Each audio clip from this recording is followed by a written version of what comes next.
Good morning, কেমন আছো সবাই? আশা করি খুব ভালো আছো, সুস্থ আছো। আমিও খুব ভালো আছি, সুস্থ আছি। আজ হচ্ছে দোল পূর্ণিমা। শুভ দোল পূর্ণিমার সবাইকে শুভেচ্ছা জানাচ্ছি। বড়োদেরকে প্রণাম আর ছোটোদেরকে খুব ভালোবাসা। খুব আনন্দ সহকারে দোল পূর্ণিমা কাটাও, যাতে কোনো ক্ষতি না হয় নিজের রং খেলে, আর অন্যেরও কোনো ক্ষতি যেন না হয়। সাবধানে রং খেলবে সবাই। তো আজকে আমি সকালবেলায় উঠেই সমস্ত যা টুকটাক কাজ থাকে ওগুলো সব সেরে নিয়েছি। সেরে নিয়ে আর একটু তাড়াতাড়ি উঠেছি। সকাল সকাল স্নান করে নিয়েছি, কারণ লক্ষ্মীনারায়ণ আছে আমার। তো তাদেরকেও একটু নতুন জামা কাপড় পরাবো, তাদের একটু আবির মাখাবো, ওই জন্যই আমি তাড়াতাড়ি করে স্নান করে নিয়েছি। আর এই যে দেখো কি সুন্দর একটা ঘাগরা কিনে নিয়ে এসেছি আমার লক্ষ্মীর জন্যে, নারায়ণের জন্যও এনেছি। তারপর কী বলতো, আজকে ফুলবালার কাছে দেখলাম পুরো গোলাপি ইয়েতে, মানে দোপাটি ফুলে ভর্তি। তো ভাবলাম একটু গোলাপি কালারটা বেশ ভালোই লাগছে, আবির আবির লাগবে, তো ওর কাছ থেকে নিলাম। আর আমার লক্ষ্মীকে দেখো কি সুন্দর সাজিয়েছি, পুরো মুখটা লাল আবিরে ভরে দিয়েছি। নারায়ণকেও দিয়েছি, গায়ে ওদের একটু আবির ছড়িয়ে দিয়েছি। খুব সুন্দরভাবে আমি পুজোটা সকালবেলা করে নিলাম। তারপরেই তো আজ দোল মানেই তো হচ্ছে মাটন খাওয়া খাওয়ি সব কিছু। তো বরমশাই সকাল সকাল বাজার চলে গেছিলো। তারপরে কী বলতো, আমাদের এখানে না মানে দোল খেলাটা খুবই, আমাদের এখানে কেন, দোল পূর্ণিমাতে সবাই সব জায়গাতেই খুব ভালো মতনই দোল খেলে। তো আমি সকালবেলায় বরমশাইকে বললাম তাড়াতাড়ি করে যা করা বাজারটা করে নাও, কেননা রং খেলতে আরম্ভ করে দিলে রান্নার আর কী হবে বলতে পারছি না।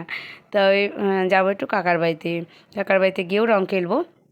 তো ওই জন্য বরমশাই তাড়াতাড়ি করে গিয়ে মাটনটা নিয়ে চলে এসেছিলো বাজার থেকে। তো আমি এদিকে মাটনটা ধুয়ে ধোবো বলে সাইডে রেখে দিলাম। তারপরে মা দেখছি এদিকে স্নান করে আর চা মুড়ি নিয়ে বসে বসে খাচ্ছে। তো মাকে বললাম যে তুমি তাহলে একটু আলু ফালুগুলো কেটে দাও, আর আমি এই জন্য আদা রসুনটা নিয়ে বসেছি। তো মা এই যে আলুগুলো টেনে নিচ্ছে, নিয়ে মাংসর আলুটা কেটে নিচ্ছে। আর এদিকে মা তো মাটনও খায় না, চিকেনও খায় না। তো মায়ের জন্য একটু কিছু করতে হবে।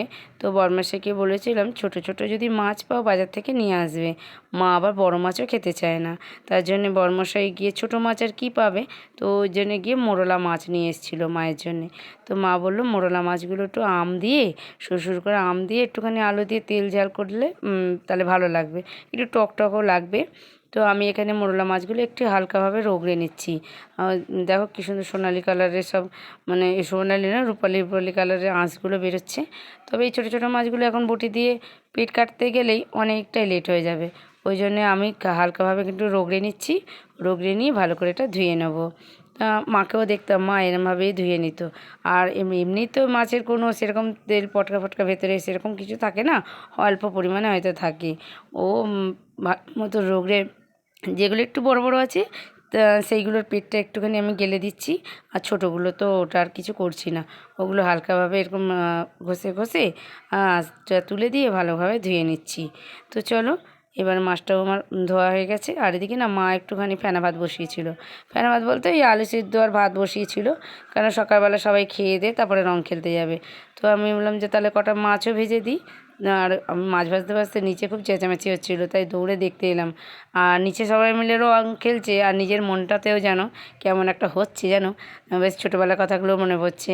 এই যে দেখো সব খুদে খুদেগুলো আর রাস্তার মধ্যে রং নিয়ে হুড়োহুড়ি করে বেড়াচ্ছে। একটা ছোট্ট খুদেকে দেখাচ্ছি, দাঁড়াও, এ তো জল ভরছে আর সবারই গায়ে দিচ্ছে। ওই দেখো, ওই দেখো, ওই দেখো চলে আসছে, একটা হাতে পিচকিয়ে নিয়ে নিয়েছে, সবাইকে জল দিচ্ছে গায়ে। আমাদের এদের সব রং খেলা দেখে আমাদের ছোটোবেলার রং খেলাগুলো মনে পড়ে যাচ্ছে। মা এই আমার বাবা না, তো আমার দুই ভাই বোনকে এক বালতি রং গুলে দিয়ে দিত যেন, আর একটা হাতে পিচকিরি। তো দুই ভাই বোন আমরা কিন্তু বেরোতাম না বাইরে, বাড়ির গেটেই আমরা সবারই গায়ে রং দিতাম। তো মা একটু করলাও কেটে দিয়েছিল, বললো করলাটা একটু পেঁয়াজ দিয়ে ভেজে নিতে, আলু টালু কিছু দেবো না, ওই পেঁয়াজ দিয়েই ভাজবো। আর আমি ছোটোবেলাতে জানো তো রং খেলতে খুবই ভয় পেতাম। এখন বড় হয়ে গিয়ে খেলি। ছোটোবেলায় যদি আমাকে কেউ রং দিয়ে দিত, আমার তো তাহলে হয়ে যেত, সারাদিন আমি কাঁদবো ওই বসে বসে। একবার আমার কাকিমা আমায় রং দিয়ে দিয়েছিলো যেন, আর সেই সারাদিন আমি বসে বসে কাঁদছি কেন আমায় রং দিল। আমার মা বাবা খুবই বকাবকি করছিল যে রঙের সময় রং দেবে না, কিন্তু সত্যি কথা বলতে আমার না রং খেলতে খুবই ভয় লাগতো। সবথেকে কী ভয় লাগতো জানো তো, রংটা যখন মাখা হতো না, তারপর যে ঘষে ঘষে তুলতে হতো, সে পুরো মুখটাই আমার ছিলে যেত, ওইগুলোতেই আমি ভয় পেতাম। আর এই জিনিসটা কী বলো তো, কে কে এই জিনিসটা খেয়েছো আমাকে কমেন্টে জানাবে কিন্তু। এটা হচ্ছে লিভার বলে না, লিভার, খাসির লিভার, তো ওইটাই নিয়ে আসা হয়েছে। তো এইটা না আমার বড়মশাই খায় না, বাড়িতে কেউই খায় না, আমি, আমার বোন আর আমার ছেলে এটা খেতে খুবই ভালোবাসি। তো ওই লিভারটাই আমি সেদ্ধ করে রেখে দিয়েছি। ভালো করে এটা সেদ্ধ করে আর পরিষ্কার করে ধুতে হয়, কারণ অনেকটা নোংরা থাকে তো পাইপ ইয়েগুলোর মধ্যে, আর চর্বিতে না ভর্তি এতে। তো এইটাই আমি আগে বানাবো।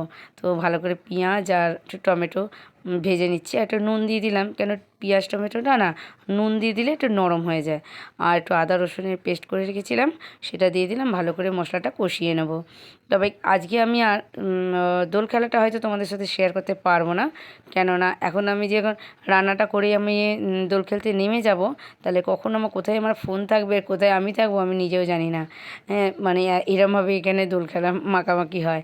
তো ওই জন্য মাংসটা আমি আগে তাড়াতাড়ি করে নিচ্ছি। এর মধ্যে যা গুঁড়ো মশলা, একটু ধনে গুঁড়ো, একটু যে জিরে গুঁড়োটা দিইনি, ধনে গুঁড়ো, হলুদ টলুদ সব কিছু দিয়ে মশলাটা ভালো করে কষিয়ে নিচ্ছি। তবে মাংস এই লিভারটা মানে কষিয়ে রেখে দেবো, আর মাংসটা পাতলা করে আলু দিয়ে ঝোল করব, করে আর রেখে দেবো। মা একটু বেলাতেই ভাতটা বসাবে, কেন একবার তো সেদ্ধ ভাত সবাই মিলে খেয়ে নিয়েছে, খেয়ে দিয়ে সবাই রং খেলবে, তো মা একটু বেলা করেই ভাতটা বসাবে। তবে রং খেলে উঠতে উঠতে হয়তো আমাদের 4:30-5টা বেজে যাবে, কেন এখন এখানে খেলে দিয়ে তারপরে যাব কাকার বাড়িতে। তো এদিকে ভালো করে কষিয়ে নিলাম, দিয়ে অল্প করে একটু জল দিয়ে দিলাম। দিয়ে এটা বেশি ঝোল টোল কিচ্ছু হবে না, এরকম একটু গামাখাটাকে টাইপের হবে। তো এটা চাপা দিয়ে দেবো, দিয়ে যখন একটুখানি ফুটবে গরম মশলা দিয়ে নামিয়ে নেবো। এই যে দেখো আমার পুরো তেল ছেড়ে দিয়েছে, আর এই যে গরম মশলাটা দিয়ে দিলাম, দিয়ে এটা আমি এবার নামিয়ে নেবো। তারপরে এদিকে মাটনটা করে নেব। তো ভাবলাম কি যে এটা দিয়েই ভাতটা খাবো, মানে টিফিনের ভাতটা, তো হয়ে উঠলো না।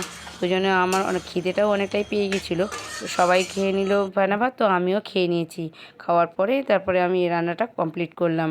তো এদিকে বেলাও হয়ে যাচ্ছে, আমাকে সবাই ডাকাডাকি করছে, কিন্তু যত আমাকে ডাকাডাকি করছে না, তত আমার ভেতরটা যেন উৎসাহ হচ্ছে, যে আমি আবার ভাবছি কোনটাতে নুন দিয়ে দেবো না কোনটাতে ঝাল দিয়ে দেবো বুঝতে পারছি না। আমি ওদেরকে একবার বলছি যে তোরা আস্তে আস্তে আমাকে রান্নাটা করতে দে, তারপর ঠিক আমি যাব। কিন্তু কিছুই শুনছে না। আমার বোন আর আমার বরমশাই তো খুবই টানাটানি করছে। তো আমি তাদেরকে আগেই বলে দিচ্ছি, দেখো নুন ঝাল যদি মানে খারাপ তরকারিতে না হয়, তাহলে আমাকে কিছু বলতে পারবে না, কেন তোমরা এরমভাবে রং খেলাখেলি করছো আর আমাকে ডাকাডাকি করছো, আমি কিন্তু সবই গুলিয়ে ফেলছি। তো যাই হোক, আমি এদিকে রান্নাটা একটু সুস্থভাবে করে নিই, বলো, তা নাহলে একদমই বেকার হয়ে যাবে, তাই না? তো আমি এদিকে আলুগুলোকে ভালো করে ভেজে নিলাম, ভেজে তুলে নিয়েছি, আর এই যে মাটনটাও মশলা দিয়ে ভালো করে কষিয়ে নিচ্ছি। তো ভিডিওটা আজ আমি এখানে তাড়াতাড়ি করে শেষ করে দিচ্ছি, ঠিক আছে? ভালো লাগলে লাইক করে দিও। Tata, by.